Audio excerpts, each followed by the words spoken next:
यांचे गुढेवडजे गटातील 400 कार्यकर्त्यांनी भुरा आप्पा यांचे सुपुत्र युवा नेते राकेश पाटील यांच्या समवेत आज दिनांक 19 ऑक्टोबर रोजी दुपारी 12 वाजता 50 वाहनांच्या ताफ्यासह पाचोरा येथील कृषी उत्पन्न बाजार समिती येथे दाखल होत जोरदार शक्ती प्रदर्शन केले।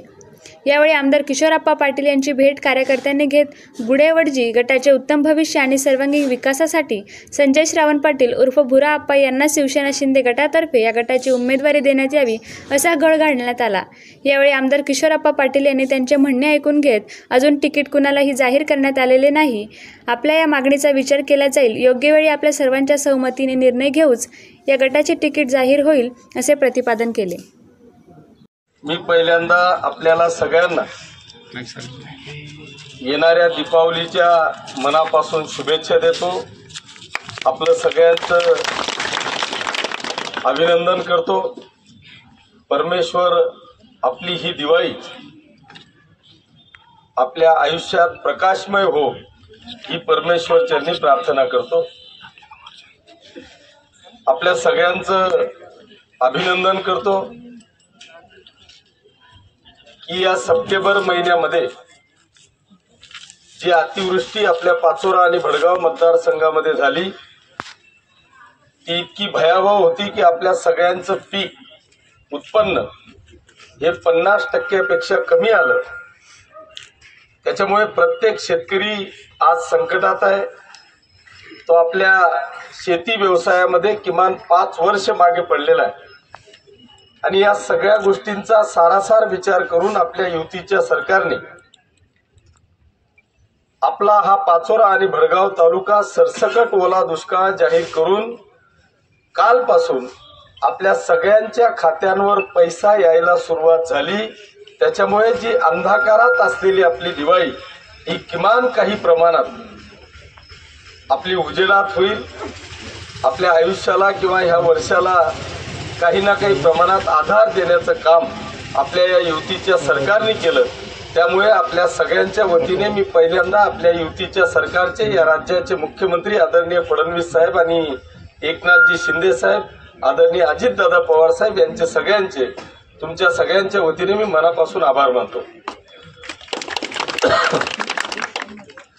बांधवांनो, मला तुम्ही आलात, तुमचं स्वागतच आहे, पण मला प्रश्न हा पडला आहे की तुम्ही का आला?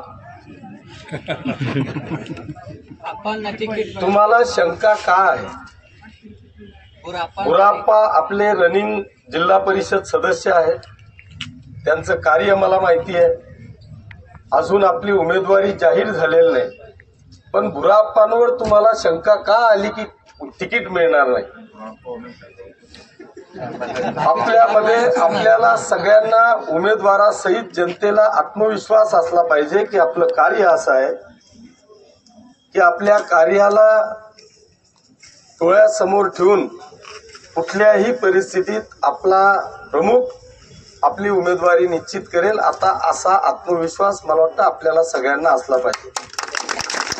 त्याच्यामुळे तुम्ही काही नवीन नाही, भुराप्पा नवीन नाही किंवा नवीन कोणाची तरी ओळख करून द्यायची आणि शेतकऱ्यांचा सगळ्यांचा आपल्याला काहीतरी मोर्चा घेऊन जायचा आहे, उमेदवारी मागायची आहे। आता माझ्या सहित तुमच्या सहित भडगाव आणि पाचोरा तालुका अख्खा भुराप्पाला ओळखतो।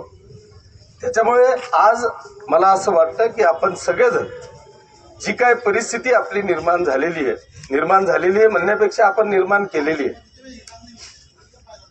आपल्याला माहिती आहे की मी महाराष्ट्रातला कदाचित पहिला विधानसभा सदस्य असेल, आमदार असेल की मी शिवसेना ही स्वबळावर लढेल अशा पद्धतीची घोषणा करणारा कदाचित मी महाराष्ट्रातला पहिला आमदार असेल।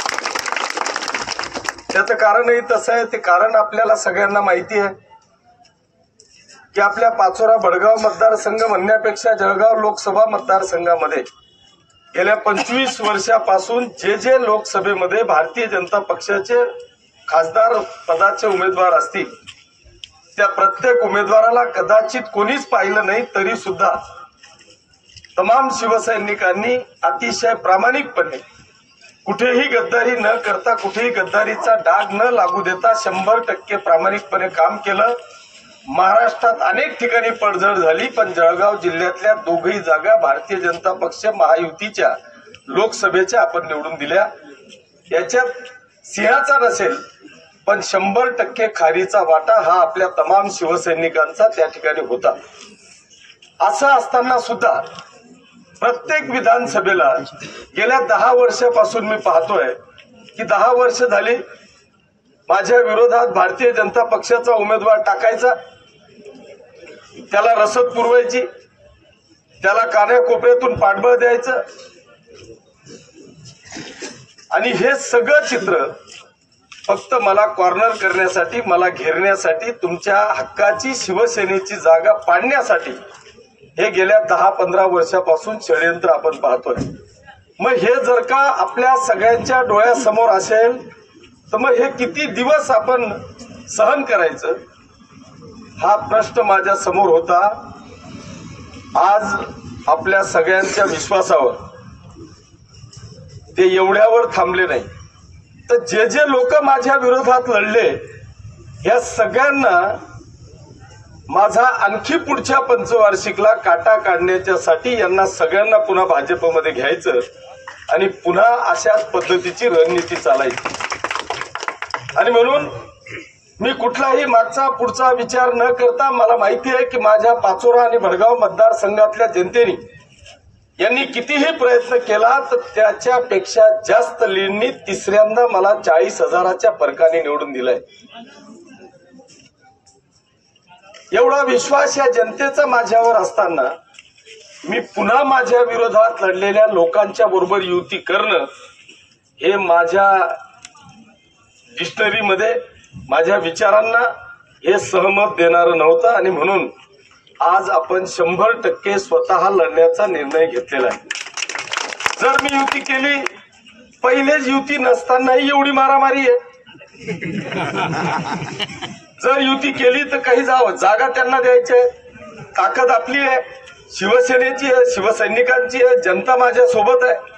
मी रात्रंदिवस या जनतेच्या सुखदुःखामध्ये सगळ्यांची काम करतोय. आणि मग अशा परिस्थितीत आपल्या हक्काच्या जागा पुन्हा त्यांना देऊन आपल्या कार्यकर्त्यांना वर अन्याय करण्यासारखं होणार आहे. म्हणून आपण तो डिसिजन घेतलेला आहे. बांधवांनो, मी आपल्याला या निमित्तानं विनंती करेन की आपण काळजी करण्याची आवश्यकता नाही. ही वेळ आपल्याला एकमेकांना कुस्त्या खेळण्याची नाही, एकमेकांच्या बरोबर कॉम्पिटिशन करायची नाही. ही वेळ आपल्याला सत्ता आणण्याची आहे, सगळ्यांनी एकत्र राहण्याची आहे. एका यात्रेने देव म्हातारा होत नाही. आपल्या नशिबापेक्षा जास्त वेळेच्या आधी आपल्याला काहीच मिळत नाही, काही मिळालेलं नाही. हा किशोरप्पा पोलीसमध्ये असताना मी कधी ग्रामपंचायतचा सदस्याचाही विचार केलेला नव्हता. तो 3दा आमदार होऊन गेला. मी कधी स्वप्नात पाहिलं होतं का? पण माझ्या नशिबात होतं की तुला ह्या वेळेला हे मिळणार आहे. हे परमेश्वराने ह्या आपल्या गाठी बांधून ठेवलेल्या होत्या आणि ते मला मिळालं. माझी आपल्याला सगळ्यांना हात जोडून विनंती आहे, आपण सगळेजण दिवाळी आनंदात करा. तुमच्या सगळ्यांच्या भावना या माझ्यापर्यंत पोहोचलेल्या आहेत. ह्या सगळ्या भावनांची जाण ठेवत कुठल्याही परिस्थितीत चुकीचा निर्णय होणार नाही, कोणावरही अन्याय होणार नाही. हे सगळं पाहताना मला माझी सत्ता जाणार नाही, या सगळ्या गोष्टींची काळजी घेत तुमच्या सगळ्यांचा भावनांचा आदर करत कुठल्याही परिस्थितीत योग्य तो निर्णय आपण या ठिकाणी घेऊ. अजून वेळ आहे. मला असं वाटतं की अजून आता दिवाळी आहे, प्रत्येकाने दिवाळी आनंदात साजरी करा. येणाऱ्या 25 तारखेच्या नंतर आपण खऱ्या अर्थाने आता ह्या उमेदवारांच्या विषयामध्ये आपण चर्चा करणार आहोत. कुठल्याही परिस्थितीत कुठलाही उमेदवार आपल्यावर लादला जाणार नाही. तुमच्या सगळ्यांशी चर्चा करूनच आपल्या जिल्हा परिषद असेल, पंचायत समिती असेल किंवा नगरपालिका असेल, त्याचा उमेदवार आपल्याला दिला जाईल. अजूनपर्यंत कोणाचीही उमेदवारी ही निश्चित नाही, फायनल केलेली नाही. सगळ्यांशी हितगुज चाललेलं आहे, आपला सर्वे चाललेला आहे. फक्त आपल्या छोट्याशा चुकीमुळे आपल्याला 5 वर्ष राजकीय आपल्याला पराजय होणार नाही याची काळजी घेऊन आपल्याला सगळ्यांना जायचं आहे. त्याच्यामुळे माझी आपल्याला सगळ्यांना हात जोडून विनंती आहे की आपण हातगाईवर येऊ नका, राकेश एक चांगला मुलगा आहे, बुराप्पाचं कर्तृत्व चांगलं आहे, त्याच्यामुळे आपण निश्चिंत राहा. एक चांगल्या पद्धतीने कार्य आपण करता आहात. मी तुमचं सगळ्यांचं मनापासून अभिनंदन करतो. तुम्ही सगळेजण आलात, तुमचं सगळ्यांचं स्वागत करतो. आपण योग्य वेळी योग्य निर्णय घेऊन योग्य माणसालाच न्याय देऊ अशा पद्धतीची ग्वाही आपल्याला या ठिकाणी देतो. पुन्हा एकदा तुमचं सगळ्यांचं मी मनापासून स्वागत करतो. मी आज उमेदवारी जाहीर करणं म्हणजे त्या शोलेच्या आसरानी सारखं होईल. आधी इधर जाओ आधी उधर जाओ बाकी मेरे साथ आओ, मागे जर फिरी संध्या कधी कोणीच दिसणार नाही. त्याच्यामुळे आज मला फक्त दिवाळीच्या शुभेच्छा आणि तुमचं सगळ्यांचं अभिनंदनच मी करू शकतो. आपल्याला सगळ्यांना दिवाळीच्या शुभेच्छा. धन्यवाद. जय हिंद, जय महाराष्ट्र. सध्या आपल्या राज्यामध्ये जे काही स्थानिक स्वराज्य संस्थांच्या निवडणुका होऊ घातलेल्या आहेत त्यामध्ये जे काही आरक्षण लागलं त्यानुसार आमचा जो गुढेवडजी गट आहे हा खुल्या प्रवर्गासाठी आहे आणि त्या गुढेवडजी गटासाठी विद्यमान जिल्हा परिषद सदस्य जे आहेत संजय श्रावण पाटील म्हणजे भुराप्पा यांची उमेदवारी ही कायम असावी, आताही त्यांना परत उमेदवारी द्यावी ही मागणी करण्यासाठी आमच्या गुढेवडजी गटातील तमाम सर्व खेड्यातील गावखेड्यातील सगळी मंडळी तळागाळातील सगळी माणसं ही आपणना विनंती करण्यासाठी या ठिकाणी आली होती. आदरणीय आमदार साहेबांनी या सर्व जनभावनेचा आदर राखला आणि त्यांनी आम्हाला योग्य तो प्रतिसाद दिला आहे आणि या सर्व जनतेची भावना ओळखून आम्ही निर्णय घेऊ असं आश्वासन आपण आम्हाला आज रोजी दिलेलं आहे. ओके. जे काय